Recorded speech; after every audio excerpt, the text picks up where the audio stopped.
Madame, Monsieur, bonjour. Merci de nous rejoindre à la une de l'actualité. Dans une entrevue périodique avec la presse nationale, le président de la République, Abdelmadjid Tebboune, a abordé de nombreuses questions internes, dont l'amendement de la Constitution, la situation sanitaire dans le pays, le Front social, mais également la situation régionale. Les détails dans un instant.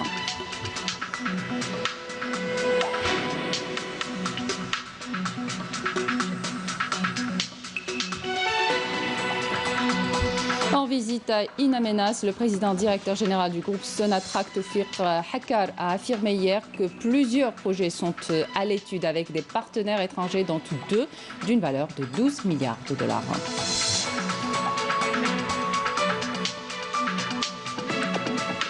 La peur de contracter le virus pousse de nombreux malades à se diriger vers le secteur privé. Les cabinets dentaires, par exemple, ont été réaménagés spécialement pour éviter tout risque d'infection.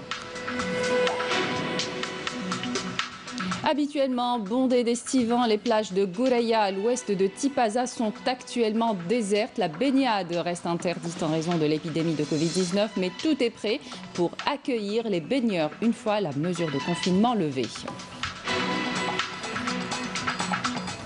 Bienvenue à tous. Dans une entrevue périodique avec la presse nationale, le président de la République, Abdelmadjid Tebboune, a abordé de nombreuses questions internes, dont l'amendement de la Constitution, la situation sanitaire dans le pays, le Front social, mais également la situation économique. Le président de la République a également répondu à des questions relatives à la politique étrangère, comme la situation en Libye et les relations algéro-françaises. Cette rencontre a été diffusée hier soir sur les chaînes de télévision et de la radio nationale.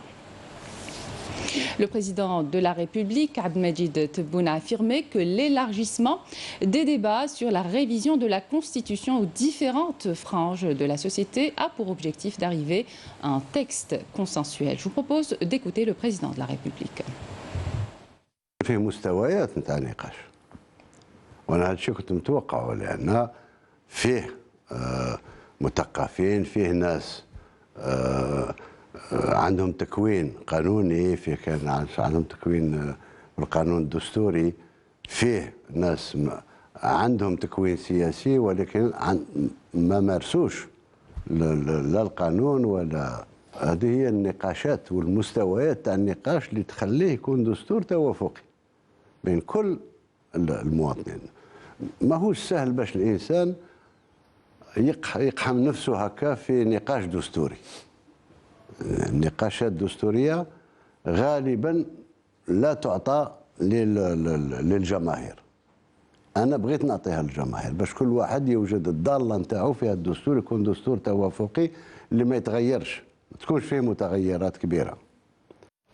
Concernant la question de la participation de l'armée nationale populaire aux opérations militaires en dehors du territoire national, prévues par l'avant-projet de l'amendement constitutionnel, le président de la République a affirmé qu'elle se ferait sous la bannière d'organisations internationales et dans le cadre d'opérations de maintien de la paix et serait tributaire de l'aval des 2/3 des membres du Parlement. Le président de la République a tenu à rappeler que l'ANP avait déjà participé à maintes reprises à des opérations de maintien de la paix. Écoutez encore une fois le président de la République. احنا بغينا نخدم بشفافية أولا، يكون عندنا دستور شفاف وتصرفاتنا شفافة. جيشنا عنده الحق مثل كل جيوش تاع العالم باش يندمج وينسجم مع قرارات تاع الأمم المتحدة والاتحاد الإفريقي وتكون عنده مهام تاع سلام. احنا شعب مسالم وجيشنا تاع سلم وتاع دفاع عن السلم. جيشنا عمره ولا شارك في عدوان، اي عدوان كان، وما يشاركش لان الجزائري هذا هو طبعه، يلم وما يفرقش.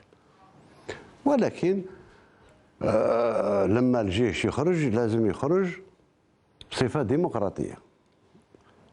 وانا يأسفني ان كثير من النقاش دار حول هذا البند هذا، ولكن ما شافوش الناس الخطوة العظمى هذه في الاتجاه نحو الديمقراطية، أن الجيش ما يخرجوش رئيس وما يخرجوش قائد جيش، يخرجوا الشعب. ما يخرجش رغم أن قوته والنظام وهذا الجيش ما يخرج إلا بإرادة نتاع الشعب ثلثي ممثلين تاع الشعب. Et au sujet du confinement, Abdelmajid Tebboune a affirmé que toutes les décisions à prendre répondront à des considérations scientifiques et non politiques ou administratives, soulignant que le comité scientifique de suivi de l'évolution de la pandémie du coronavirus était le seul habilité à prendre de telles décisions. Écoutez. احنا تحت تصرف اللجنة العلمية. اللجنة العلمية عندهم روح المسؤولية الكافية اللي تخليك قال نفتحوا كل شيء ولا نغلقوا كل شيء ولا نغلقوا جزئيا ولا نفتحوا جزئيا ولا هذا. هذه هي سي كوم سا كو جو فوا لا دوزيام فاز. كونتريرمون سكو بون سيرتان انا ما نتبع حتى دولة. احنا نتبع المشاكل تاع الجزائر مادام فيه وفيات ومادام فيه انتشار تاع الوباء ولو بحجم يعني متحكم فيه.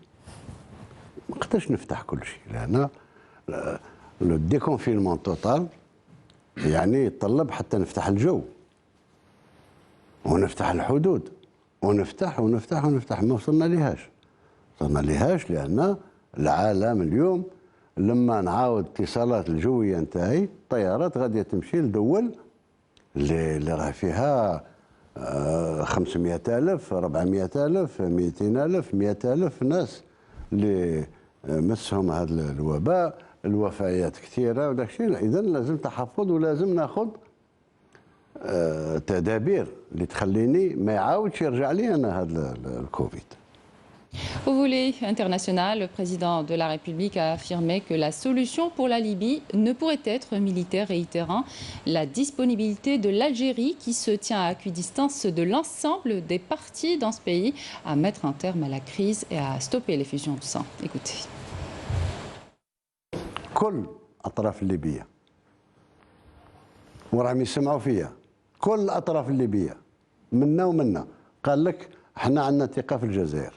تقريبا هي الدولة الوحيدة اللي قادرة تلقي بين الفرق قبائل ومسيرين. سي سراج ما رفضش الوساطة تاع الجزائر والسي حفتر ما رفضش الوساطة تاع الجزائر، وكنا دايرين باش نلقوهم هنا ويجوا يمضوا هنا. فيه دولة أخرى قالت لا يجوا يمضوا عندي، دولة أخرى قالت يروح الله يسهل احنا المهم يمضوا له إيقاف الحرب. ما احنا ماناش دايرينها كارت بوستال ولا دايرينها احنا باغيين السلم في ليبيا. نديرهم في طياره ويطيروا في السماء ويسنيوا في السماء ويهبطوا مسنيين. ما يهمناش، حنا يهمنا الدب الليبي يتوقف. وازدواجيه في الكلام وهذه في برلين تفاهمنا وتحت اوامر مجلس الامن. وفي برلين حضروا معنا 5 كبار اعضاء تاع الاعضاء الدائمه تاع مجلس الامن. وتفاهموا على اساس لا مرتزقه ولا سلاح. Dans l'actualité également, 301 voyageurs algériens sont arrivés hier en provenance d'Istanbul dans le cadre de la poursuite des opérations de rapatriement. Ils étaient bloqués à l'étranger suite à la suspension du trafic aérien en raison de la pandémie du Covid-19. Yamina Saïdji.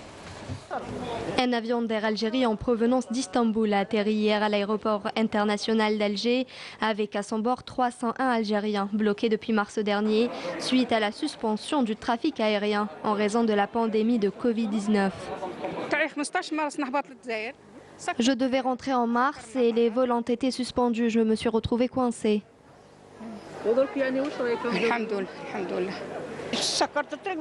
Nous étions coincés, mais Dieu merci, nous sommes bien rentrés grâce à l'État.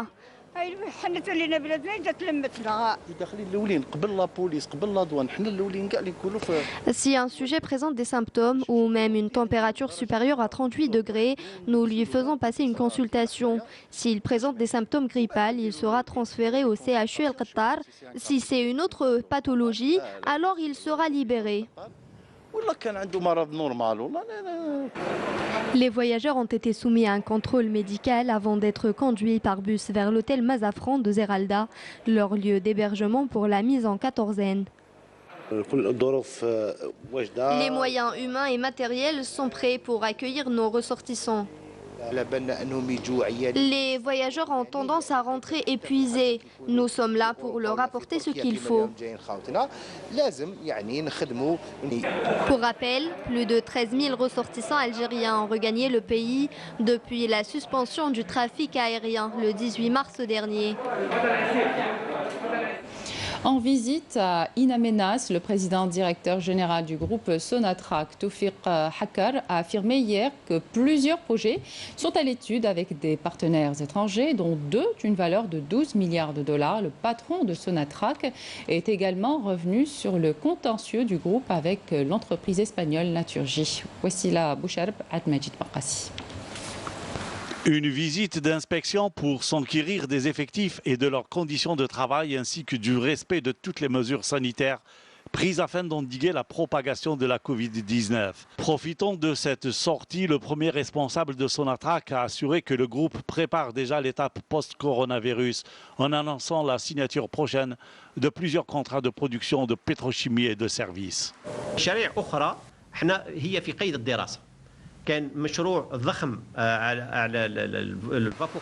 Des projets sont en cours d'étude. Il y a un immense projet de transformation du GPL et du NAFTA en produits plastiques avec une grande valeur ajoutée au niveau de Skikda, d'une valeur de 6 milliards de dollars. Nous avons déjà un partenaire. Un deuxième projet concerne le méthanol et ses dérivés d'une valeur de près de 6 milliards de dollars. Les deux projets avancent avec des partenaires étrangers pour un coût total de 12 milliards de dollars. Le PDG du groupe pétrolier algérien est revenu sur le contentieux de Sonatrach avec l'entreprise espagnole Naturgy, avec laquelle les négociations sont en cours. Si on va y aller vers cet arbitrage, on a notre mot à dire. Nous avons nos cartes. Et je pense à ce jour-là, depuis la demande de la société Naturgy, qui est notre partenaire dans le Medgaz, qui relie directement, le pipe qui relie directement l'Algérie à l'Espagne, c'est notre partenaire. Sonatrach et l'Algérie, c'est un partenaire fiable et qui assure la fourniture du gaz naturel à l'Espagne. Cette relation, elle connaît de temps en temps des hauts et des bas, mais dans tous les cas, nous sommes des partenaires. En envisageant de continuer cette relation, et je ne pense pas personnellement d'arriver à la rupture du contrat. La visite s'est achevée avec la remise de dons de Sonatrach de matériel médical pour la lutte contre la Covid-19 au profit de l'hôpital d'In Amenas et aux collectivités locales. Le point de la situation sanitaire en Algérie à présent, 109 nouveaux cas confirmés de coronavirus, 68 guérisons et 10 décès ont été enregistrés par les autorités sanitaires. Voici le bilan complet établi hier par le comité scientifique de suivi de l'évolution de la pandémie du coronavirus. On écoute le docteur Jamal Fourar. Aujourd'hui, vendredi 12 juin 2020, nous allons vous donner un point de situation épidémiologique de la Covid-19 en Algérie. Au cours des 24 dernières heures, pour les principaux indicateurs, nous avons enregistré 109 nouveaux cas, 68 patients guéris, 39 patients en soins intensifs et 10 décès. Avec l'enregistrement de 109 nouveaux cas, le total cumulé des cas est de 10 698, sachant que l'incidence pour 100 000 habitants est de 24 cas et 18 wilayas n'ont pas enregistré de cas au cours des 24 dernières heures. Concernant les décès, nous avons encore malheureusement enregistré 10 nouveaux décès, portant ainsi le total cumulé de décès à 751. 75% des décédés sont âgés de 60 ans et plus. Et également les patients guéris, nous avons donc depuis le début de la pandémie à ce jour enregistré 7322 patients guéris qui ont quitté les établissements hospitaliers, dont 68 au cours des 24 dernières heures. Pour ce qui est des patients qui ont bénéficié du traitement à ce jour, leur nombre est de 21 544, dont 9 207 cas confirmés au laboratoire et 12 337 cas probables à l'imagerie médicale. Concernant les soins en réanimation, nous avons actuellement 39 patients en soins intensifs. Et pour terminer, nous rappelons toujours que la situation épidémiologique actuelle appelle à la vigilance et à la responsabilité de tous les citoyens pour le respect des mesures d'hygiène et de prévention, notamment l'obligation du port du masque. Merci de votre attention. Le ministère de la Santé réagit à la vidéo relayée par les réseaux sociaux faisant état de négligence au sein de l'unité de soins Covid-19 au centre hospitalo-universitaire de Constantine. Un ordre de suspension à titre conservatoire a été émis à l'encontre du médecin principal, du responsable de l'administration, de 2 coordinateurs et du responsable de sécurité. Une commission d'inspecteurs a été dépêchée sur les lieux pour diligenter une enquête sur cette affaire. L'enquête préliminaire a fait ressortir des dysfonctionnements et des failles dans la gestion. Le ministère affirme que l'enquête se poursuit pour déterminer les responsabilités et la nature des erreurs enregistrées. Et puis la peur de contracter le virus pousse de nombreux malades à se diriger vers le secteur privé. Les cabinets dentaires, par exemple, où les soins imposent un contact direct avec les malades, sont réaménagés spécialement pour éviter tout risque d'infection. Raouf Hamouch. Désinfecter, nettoyer, se laver les mains, c'est le rituel nécessaire et rigoureux en cette période pour les dentistes en contact direct avec le patient. Ces mesures ont été prises par ma dentiste pour me protéger et se protéger elle-même contre toute éventuelle contamination. Nous avons mis à la disposition des patients du gel hydroalcoolique au niveau de la réception. Ensuite, nous lui demandons de mettre une surblouse et surchaussures. Une fois dans la salle de soins, on lui demande d'effectuer un bain de bouche. Des mesures indispensables pour le docteur Menhan qui a réaménagé son cabinet spécialement pour éviter tout risque d'infection.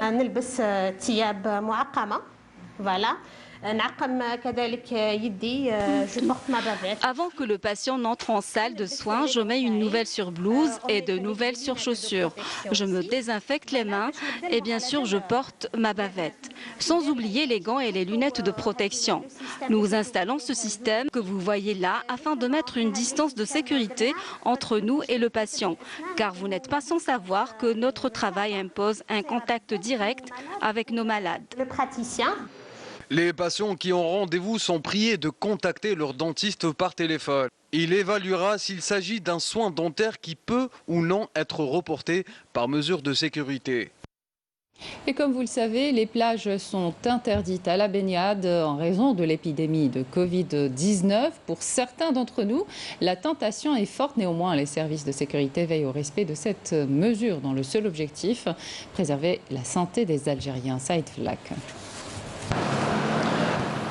Une large campagne de sensibilisation est lancée depuis quelques jours par les agents de la gendarmerie nationale tout le long du littoral de Béjaïa. Objectif, orienter et expliquer aux citoyens les raisons de la fermeture des plages de la région en cette période de pandémie.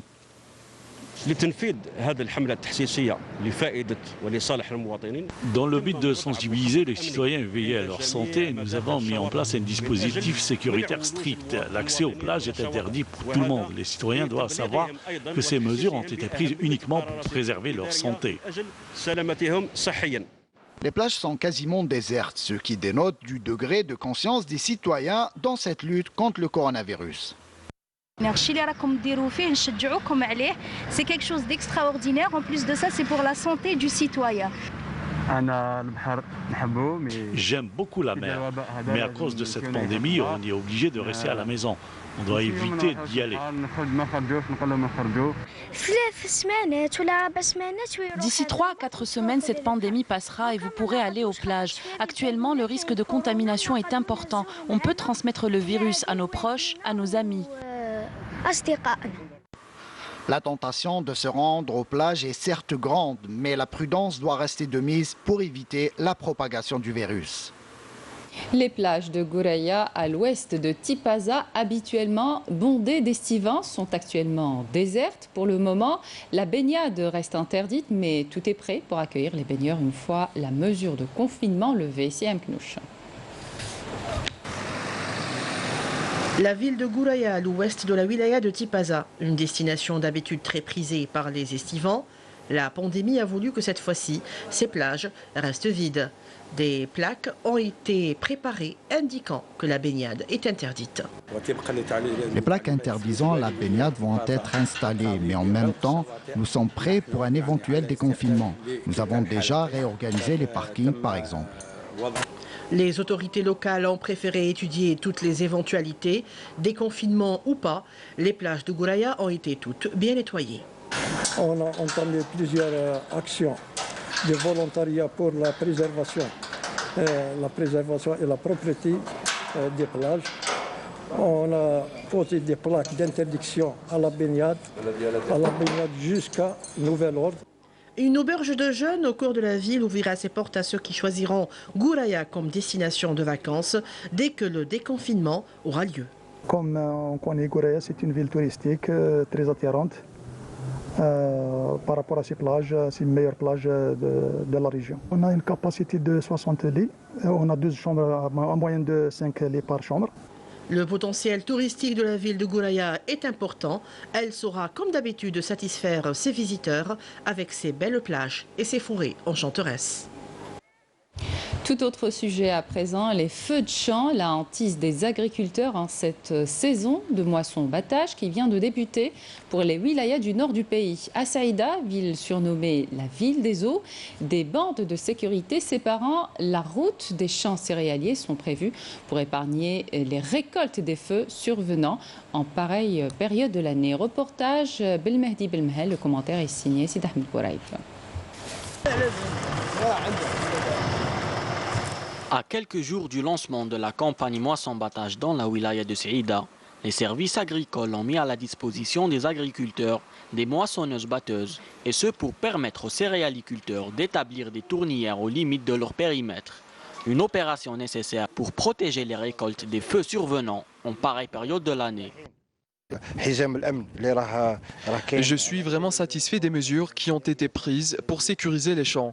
Nous avons mis en place des bordures de sécurité pour éviter la propagation des incendies.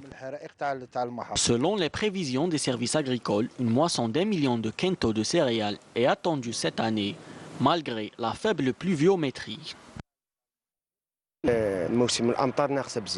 Cette saison, il n'y a pas eu beaucoup de pluie et les parcelles non irriguées en ont souffert. Aussi, nous manquons d'asperceurs, mais malgré cela, notre produit est de très bonne qualité. Les services agricoles tablent au titre de cette campagne sur un rendement de 40 à 50 quintaux par hectare. La wilaya de Saïda dispose d'une importante capacité de stockage au niveau de la coopérative des céréales et des légumes secs. Les capacités de stockage au niveau de la wilaya sont suffisantes. Elles nous permettront de stocker cette production. En plus, tous les moyens humains et matériels sont mobilisés afin de réussir la campagne moisson-battage 2020. Une commission de wilaya réunissant tous les partenaires concernés a été spécialement mise en place pour assurer la réussite de cette campagne. Un peu plus au nord, c'est le capnode qui inquiète les agriculteurs. Un insecte qui ravage les vergers des arbres fruitiers.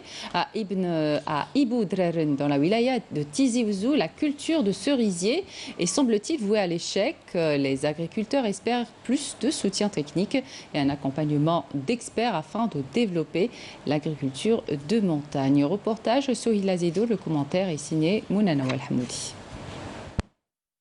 Depuis 3 ans, les agriculteurs du village Aïtouaben tentent de relancer la culture de la cerise. Dans cette région qui compte plus de 20% de la cerisier nationale, cette filière connaît malheureusement un déclin depuis quelques années. Les 20 dernières années, Depuis 20 ans, le cerisier est affecté par plusieurs parasites et la production se raréfie de plus en plus. Tout cela est le résultat du manque de communication entre les agriculteurs et les services agricoles.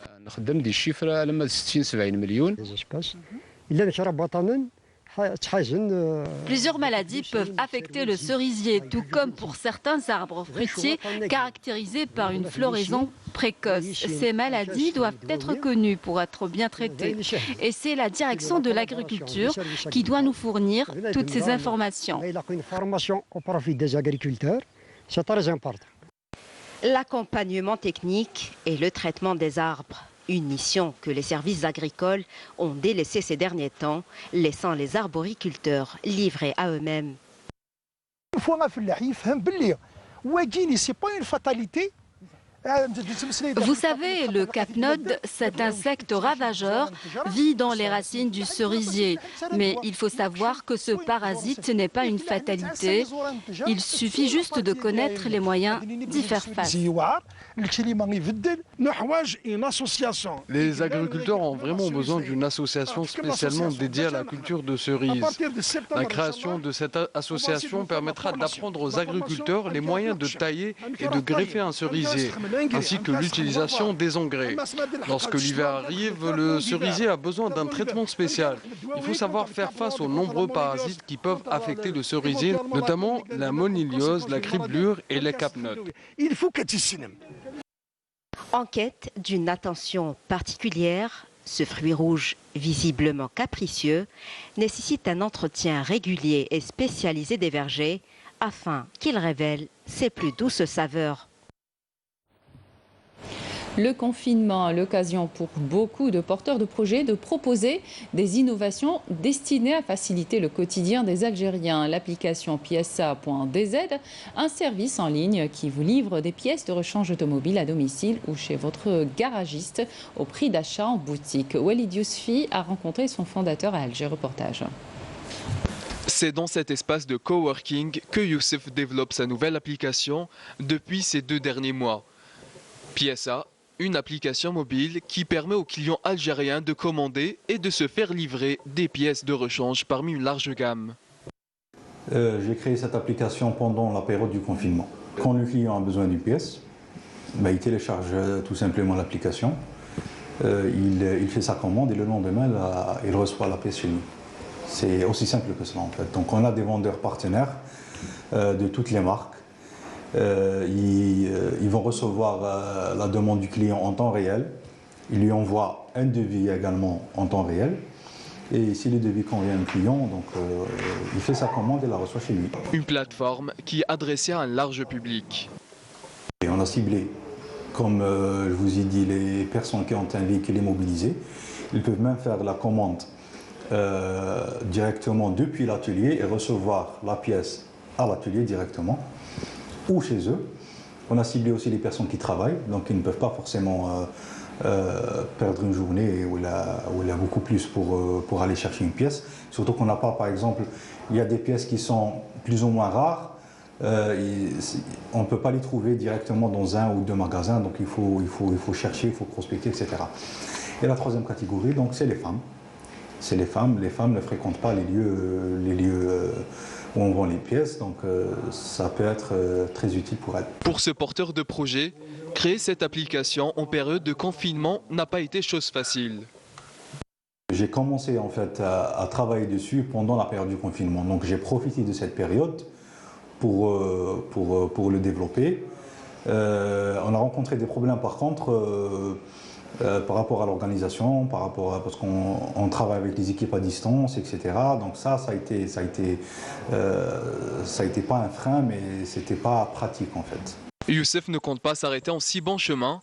Après le secteur automobile, il s'attaque à un autre marché très porteur, celui de l'organisation de mariage. Une application qui sera lancée quand les conditions le permettront. C'était la dernière information de cette édition. Merci de votre attention. L'information continue sur les liens qui s'affichent sur votre petit écran. Excellente suite de programmes sur Canal Algérie.